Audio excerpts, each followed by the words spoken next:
एक दृष्टांत नानावली का बाबा को अपने स्थान से उठाने का था। एक और दृष्टांत आता है श्री साईं सच्चरित्र में। दास गणु महाराज, हम सब ने दास गणु महाराज के नाम सुना है। दास गणु महाराज ईशावास्य उपनिषद की सरल भाषा में व्याख्या करना चाहते थे। उन्होंने लिखना प्रारंभ कर दिया था। लिखते लिखते अचानक वो एक स्थान पर आकर के अटक गए। वहां से उनकी लेखनी आगे ही नहीं बढ़ रही थी। और जैसा हम सबके साथ होता है, साईं में विश्वास रखने वाले कमोबेश हर भक्त के साथ ऐसा होता है कि वो जहां जाकर के अटक जाता है, वो सीधा बाबा के पास गुहार लगाता है कि हे साईं, मुझे यहां से निकाल। दास गणु महाराज ने भी यही गुहार बाबा से लगाई। और जैसे हमने कुछ देर पहले बात की थी कि बाबा किसी को उपदेश नहीं देते थे, वो उपचार देते थे। उपदेश तो यहां से घुसता है और वहां से निकल जाता है। उपचार यहां से आता है और यहां जाकर के स्थिर हो जाता है। दास गणु महाराज की समस्या का समाधान बाबा उनको दे सकते थे। वहीं पर उपदेश के माध्यम से 2 वाक्यों में समेट देते पूरा का पूरा। लेकिन बाबा ने एक अनूठी युक्ति उनको सुझाई कि जाओ तुम मुंबई जाओ, विले पार्ले में काका साहब दीक्षित की नौकरानी तुम्हारी समस्या का समाधान कर देगी। दास गणु महाराज प्रकांड विद्वान, कई किताबें लिख चुके, पुलिस की नौकरी छोड़ चुके। उनके मन में अचानक ये भाव उठा के ईशावास्य उपनिषद की व्याख्या जहां पर मैं अटक गया हूं, वो एक नौकरानी कैसे उस समस्या को सुलझा सकती है। लेकिन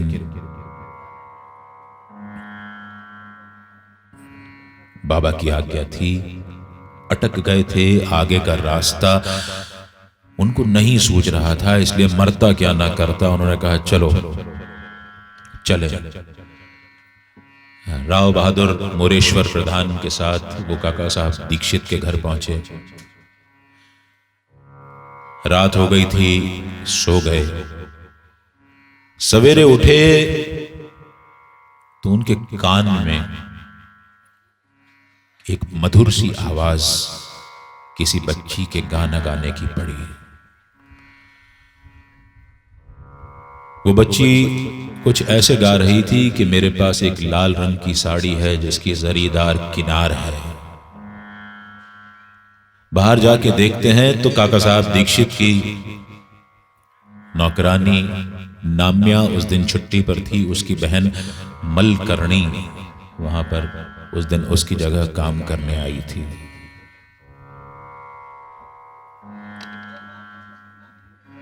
दास गणु महाराज को उस पर दया आ गई, इसीलिए उन्होंने तुरंत राव बहादुर मोरेश्वर प्रधान से कहा कि कृपया इस बच्ची के लिए एक लाल रंग की साड़ी ले आइए जिसकी जरीदार किनार हो।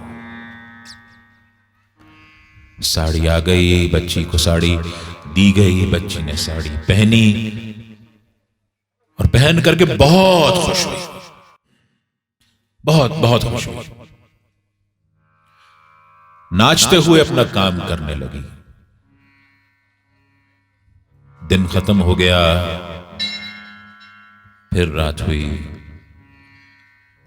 फिर दूसरे दिन सवेरा। फिर उसी बच्ची की हंसते मुस्कुराते हुए आनंद भरे गाने की आवाज इनके कान में पड़ी। फिर बाहर आए तो देखा वही बच्ची आज फिर काम कर रही थी, खुशी से काम कर रही थी, लेकिन उसके कपड़े वही पुराने फटे पुराने कपड़े पहन करके। दासगणु महाराज ने उससे पूछा कि कल तो तुमको मैंने साड़ी दी थी तो तुम खुश हो गई थी, आज भी तुम खुशी से काम कर रही हो, मुस्कुरा के काम कर रही हो, गीत गा रही हो और तुम्हारे कपड़े फटे पुराने हैं। वो बच्ची कहती है कि कपड़ों से थोड़ी ना खुशी आती है। दासगणु महाराज को उनकी समस्या का समाधान मिल गया था। खुश होने का कोई कारण नहीं होता। जो कारण में खुशी ढूंढे वो अपने लिए दुख का सामान बटोर रहा है। जो अकारण खुशी ढूंढे वो सदैव खुश रह सकता है।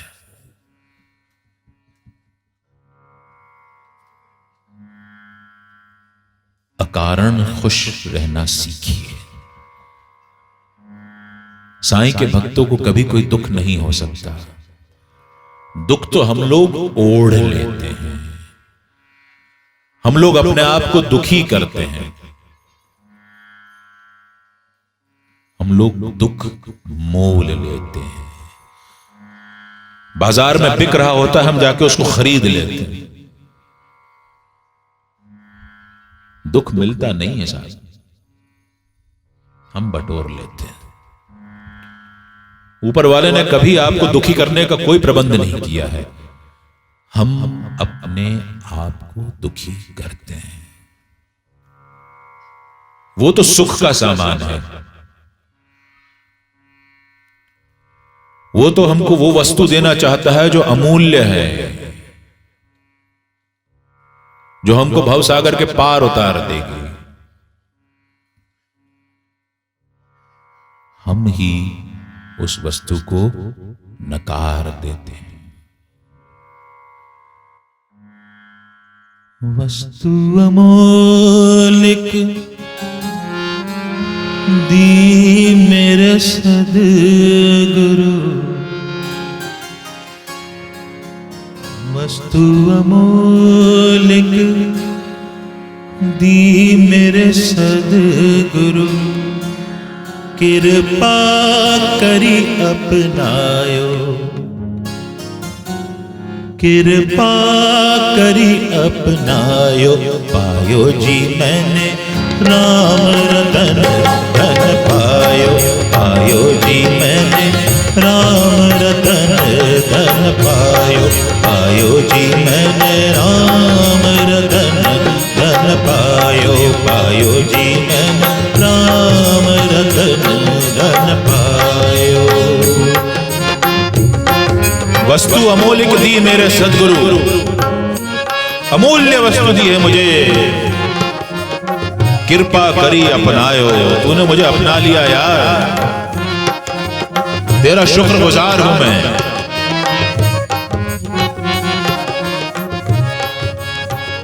और तूने मुझे जो धन दिया है वो खर्चन खूटे बाको चोर न लूटे, खर्चन खूटे बाको चोर न लूटे, खर्चन खूटे बाको चोर न लूटे, खर्चन खूटे बाको चोर न लूटे, खर्चन खूटे बाको चोर न लूटे, खर्चन खूटे बाको चोर न लूटे। जो धन सद्गुरु देता है वो खर्च करने पे भी खर्च नहीं होता, और जो कोई लूटना चाहे तो आपसे लूट करके भी नहीं ले जा सकता। खर्चन खूटे बाको चोर न लूटे, खर्चन खूटे बाको चोर न लूटे, दिन दिन सवायो, पायो जी मैंने दिन दिन बढ़त सवायो, पायो जी मैंने राम रतन धन पायो, पायो जी मैंने राम रतन धन पायो। दिन दिन बढ़त सवायो, सवा गुना बढ़ता है दिन दिन। वो धन है जो सदगुरु देता है, कभी खर्च ही नहीं होगा, खत्म नहीं होगा, हमेशा बढ़ता जाएगा, बढ़ता जाएगा।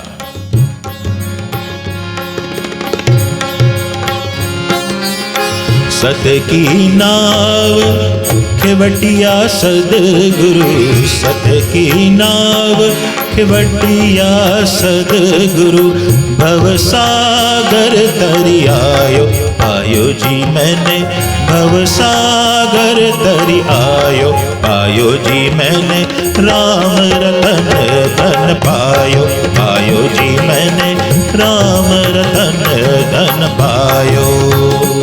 सत की नाव है, भवसागर में चल रही है, सत की नाव है, और खेवटिया सदगुरु है, नाविक सदगुरु है, मल्लाह सदगुरु है, ना खुदा भी कहते हैं उसको, जो हमको नाविक ले जाता है उसको ना खुदा भी कहते हैं।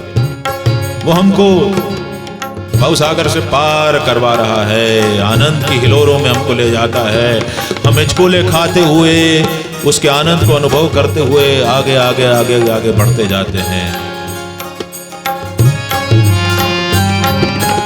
सत की नाव खेवटिया सदगुरु, सत की नाव खेवटिया सदगुरु, भवसागर तरी आयो, पायो जी मैंने भवसागर तरी आयो, पायो जी मैंने राम रतन धन पायो, पायो जी मैंने राम रतन धन पायो।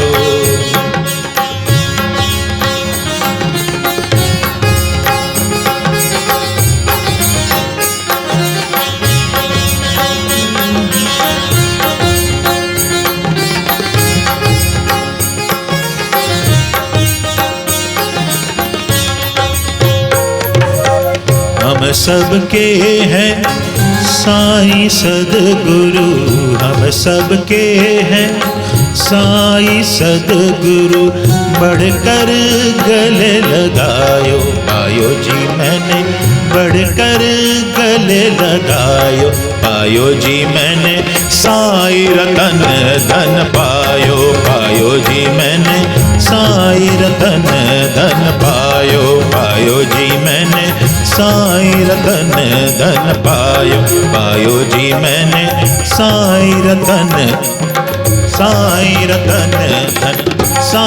रतन धन पायो।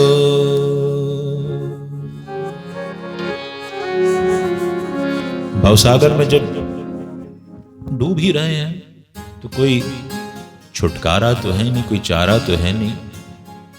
डूबते को तिनके का सहारा, साईं नाम ही वो तिनका है जो पार कर देगा। चिंता क्यों करनी है, वो है तो सही। बात वही है कि बिना शर्त समर्पण कर दो, बात वही है कि उसको अपना सर्वस्व अर्पण कर दो, उसको अपना सब कुछ मान लो।